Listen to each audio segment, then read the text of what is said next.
What's up, guys? So people have been asking me my thoughts on all the stuff that's going on in the game right now. There's been quite a bit that's been happening this week between reworks, some tweaks to modes, and so on. So I figured I'd just go over, what I'm thinking. And the first big one is really the changes to Grand Arena. Now, I'm not going to read this gigantic essay full of huge words. I kind of just break it down to the gist of what's actually happening in it.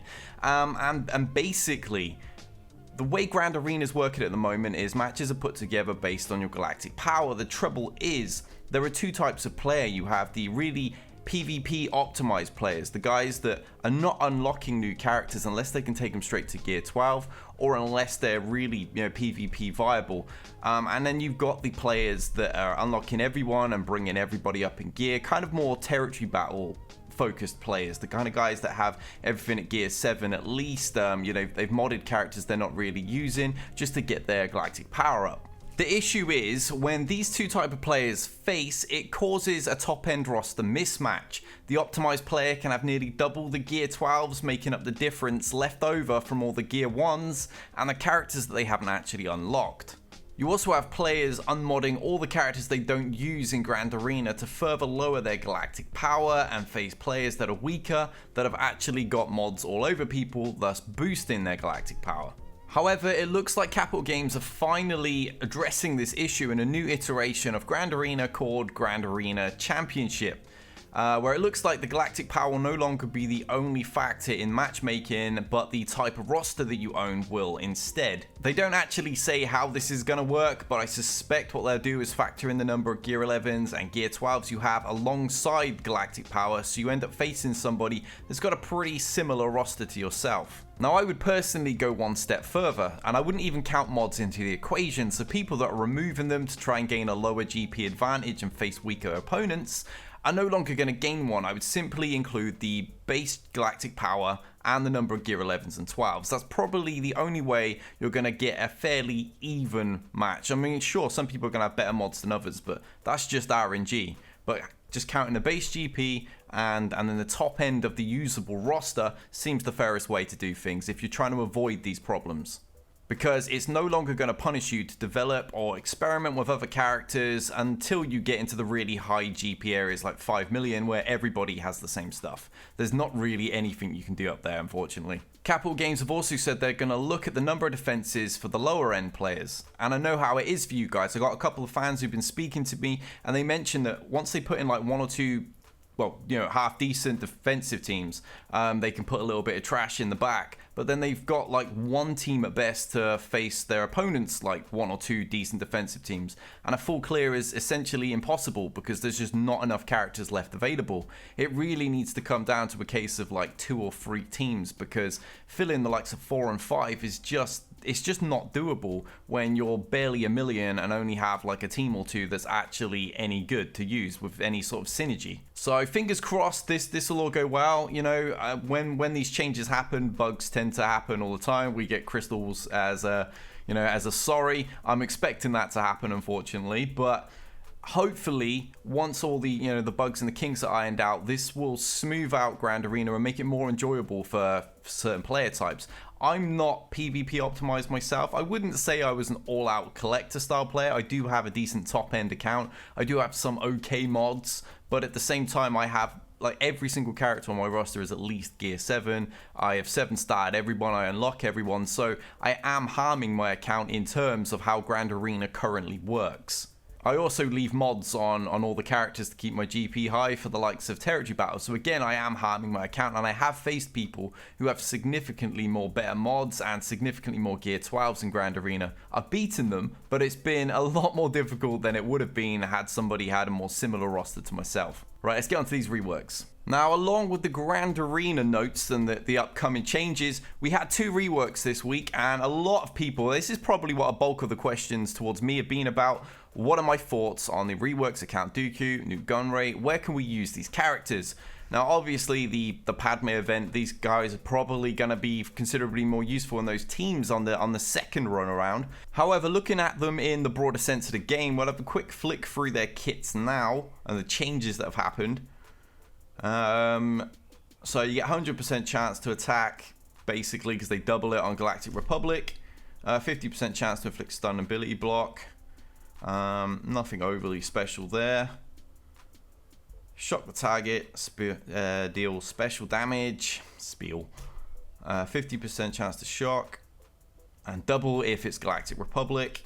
So this looks like it'll come in really, really handy in the upcoming Geonosis territory battles. It's kind of what I think these kits are all being like tuned towards. I expect that to be the new end game content. Wouldn't be surprised if it's Gear 13.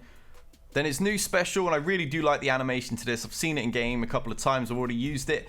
The one problem you actually see it in the GIF right here is there's only a couple of tanks that are actually in the Separatist faction. Droideka strangely isn't one, despite the fact you would imagine he would be. You've only actually got B2, Sunfac, and then Magna Guard, which are going to be useful. And the droids you're going to want in a separate Grievous team, which is able to counter Darth Revan and such. So you're really only going to have Sunfac right now if you're going to use a Separatist squad as a separate entity with a Dooku lead.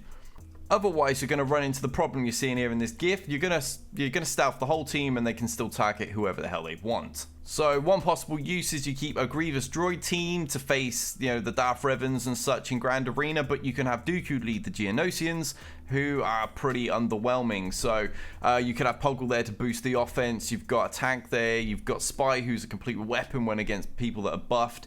And then you've got Dooku there, can stealth the whole team and leave Sunfac taunt in even when his taunt runs out. Carrying on with his kit, we've got his leadership, which has also been reworked. Now, this is one of the things that I do like. It gives the counter chance to the Separatist allies, as well as boosting their tenacity the first time you actually manage to daze them, which is pretty much what you're going to have to do to counter them. But the special thing right here that a lot of people are overlooking is the fact you'll inflict healing immunity on them for 2 turns, and it can't be evaded or resisted. Now, with a team that is countering and being able to put heal immunity on that can't be resisted, this immediately screams a counter to First Order, because Crew's going to be taunting and you're going to get heal immunity on him. Now, he's not going to be able to heal. You're going to wipe him out with counter attacks. It's glorious because Masked Kylo is going to hit you with his AoE. It's what the AI does. It's what generally all players do, because that's how you spread the turn meter in a First Order team. And all that's going to happen is all the Separatists are going to hit back. They're going to put heal immunity on Kylo Unmasked, and he's going to die. That team's going to collapse. In theory, this should also work against Bosk, so it'd be a great counter to both the Bounty Hunters and the First Order. It seems like a really good B team level use if you stick all of the the Geonosians under Dooku and just wipe out the enemy with this. Lastly, his uniques had a little tweak as well. He gains turn meter as well as protection. Don't really think that's overly amazing because Dooku's incredibly squishy anyway, so 15% protection is going to get wiped off incredibly fast. Really, I would like to have seen a huge health steal or something along those lines, maybe an offense ramp up throughout the battle if whenever you hit him. Because at the moment he doesn't hit very hard and he's really soft, which is just not a good combo. Usually if you're soft, you hit like a truck. Dooku doesn't really do either of those. He's very easy to kill.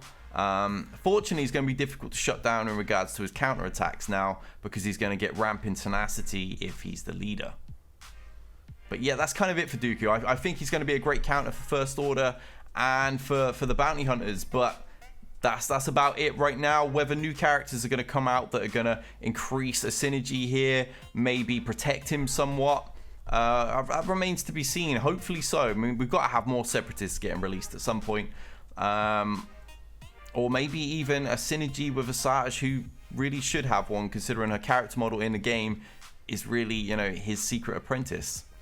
And next up, we have Newt Gunray, who also received a rework. Now, I've heard some things, people saying his kit's a little bit convoluted. He's a bit like the power creep characters that have been coming in. Not necessarily that he is OP, but that his kit has so many awkward mechanics, so much so that Capital Games actually released a frequently asked question post regarding his kit. Let's have a quick look through it anyway, see if we can actually understand what any of it even means. His basic, it's a little tweak to benefit the new extortion and the use of motivate. For target had extortion, reduce the cooldown of motivate by 1. Now his special has been completely changed. You'll grant the extortion ability to target enemy. If they already had extortion, grant it to the weakest enemy that doesn't have it. That seems fairly understandable. Then inflict speed down on all enemies for 2 turns and deal 20% max health damage to enemies that have extortion and that can't be evaded. Enemies who use extortion grant profit to allied separatists. And extortion, remove it, recover 10% health, and grant separatist enemies profit. Profit gives 10% critical chance and critical damage per stack to a maximum of 50% until the end of the battle. Yeah, that really is an awful lot of text. I get the gist of it. There's a really long-winded way of saying you're basically making your enemy pick between like recovering health or ramping you up in terms of damage. Let's have a look what else has happened. Motivate is the new special. Dispel all buffs on target enemy and increase their cooldowns by 1, which can't be evaded. If the target had extortion, call all other separatist allies to assist. That's pretty nice. Lots of damage from that move. You can see it mowing down General Kenobi, in fact, in the GIF. And his leadership also has a change. Separatist allies have 15% speed and potency for each enemy with extortion, so the more times you're spreading that among the enemy team, the faster and more potent your team are going to become, which is actually quite nice. There's a fair few like target lock debuffs and such in the Separatist faction. While Nuke Gunray is alive, each enemy that ends their turn with extortion dispels their own buffs and grants extortion to another random enemy that doesn't have it. So yeah, you really are picking your poison with this. If you leave it on to not ramp up the Separatist damage, you're allowing this to spread to everybody, in turn speeding your opponents up. So yeah, I think it probably would be more beneficial to get it off and increase the enemy damage rather than you know, this is speaking if you're facing them, for example. You're probably going to want to ramp up the separatists that you're facing rather than speeding them up, which would probably become more of a problem and allowing extortion to spread around. One simple solution that just immediately springs to mind is if you're going to face a team like this, say someone's got Nuke Gunray in defense and you're going to face it, use crit avoidance arrows. That seems to spring to mind. You'll be able to afford, you know, getting rid of using extortion a couple of times and not really suffer for it. You're not going to be hit by those crits until the percentage really ramps up past what your arrow is protecting you from.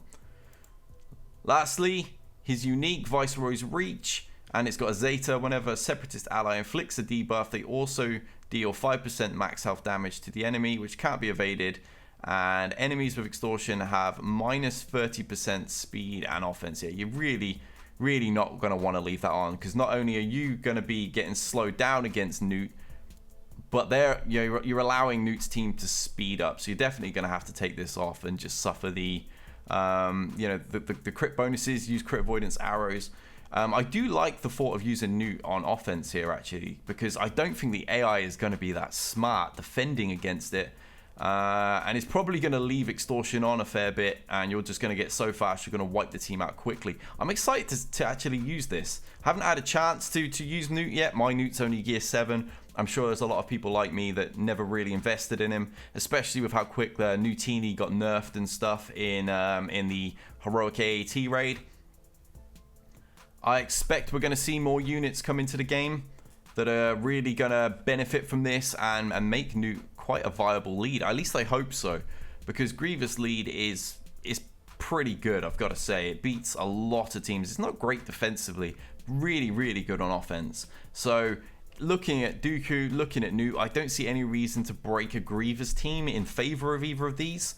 However, when it comes to territory battles, we might be forced to do so. There might be an enemy in which, in the Geonosius one, there might be an enemy in which you're going to need to use one of these leads to actually, get through it, like a special mission or something along those lines. Kind of like how the Bounty Hunter one was really difficult until Boss came along, for example. So yeah, I'm quite excited to use both of these. They're not meta by any means, so if anyone's wondering, should I develop this and try and take on Malik, looking at this, you don't stand a hope in hell's chance of actually beating Malik with either of these. But as I said, you're going to be able to take out the likes of First Order, you're going to be able to take out Boss, you're definitely going to be able to shut down a lot of the B tier teams that can cause problems when you've already used a lot of your best stuff on other squads. So yeah, quite excited to use these.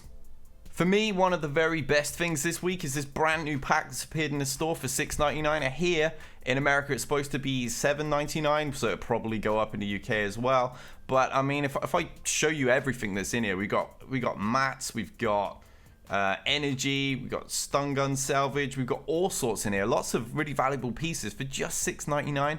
That's a really good deal. I mean, so often I see these packs in the store and I just like, you know, roll my eyes and go straight past them because they're like 50, 60 pounds. And to me, that just doesn't offer value for money. This really isn't bad at all. It's a shame it's not available for crystals and I could earn it and buy it that way. But for $6.99, this is probably one of those really good like entry level packs for somebody that wants to spend a little on the game, you know, to help out their roster, but doesn't really want to commit to huge spending. So yeah, this really does have some good value to it. I'm genuinely surprised, and Reddit were too. They were actually wondering what the catch was. Yeah, so if you got a spare few quid and you really do play this game, this is a pretty good deal. So that's about it, guys. We had the challenges speed up to every 5 seconds, which is awesome. The Ebon Hawk has become farmable, although ships are pretty stale right now anyway. I'm still going to farm it as a priority just for the sake of platoons. And that's about all the news covered. So thanks for watching. Shout out to all my patrons, and my dog is squeaking a toy. And until next time, we out of here.